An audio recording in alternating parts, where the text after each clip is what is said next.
بسم الله الرحمن الرحيم أم عندهم الغيب فهم يكتبون أم يريدون كيدا فالذين كفروا هم المكيدون أم لهم إله غير الله سبحان الله عما يشركون وإن يروا كسفا من السماء ساقطا يقولوا سحاب مركوم فذرهم حتى يلاقوا يومهم الذي فيه يصعقون يوم لا يغني عنهم كيدهم شيئا ولا هم ينصرون وإن للذين ظلموا عذابا دون ذلك ولكن أكثرهم لا يعلمون واصبر لحكم ربك فإنك بأعيننا وسبح بحمد ربك حين تقوم ومن الليل فسبحه وإدبار النجوم بسم الله الرحمن الرحيم والنجم إذا هوى ما ضل صاحبكم وما غوى وما ينطق عن الهوى إن هو إلا وحي يوحى علمه شديد القوى ذو مرة فاستوى وهو بالأفق الأعلى ثم دنا فتدلى فكان قاب قوسين أو أدنى فأوحى إلى عبده ما أوحى ما كذب الفؤاد ما رأى أفتمارونه على ما يرى ولقد رآه نزلة أخرى عند سدرة المنتهى عندها جنة المأوى إذ يغشى السدرة ما يغشى ما زاغ البصر وما طغى لقد رأى من آيات ربه الكبرى أفرأيتم اللات والعزى ومناة الثالثة الأخرى ألكم الذكر وله الأنثى تلك إذا قسمة ضيزى إن هي إلا أسماء سميتموها أنتم وآباؤكم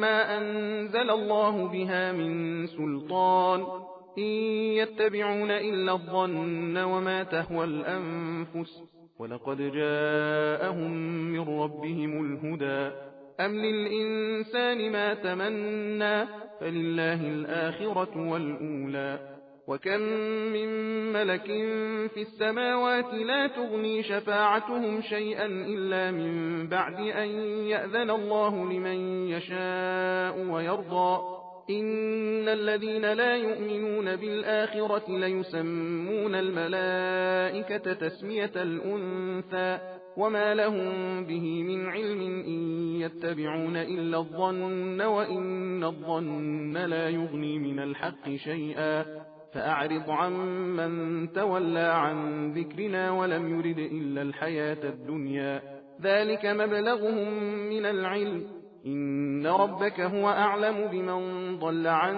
سبيله وهو أعلم بمن اهتدى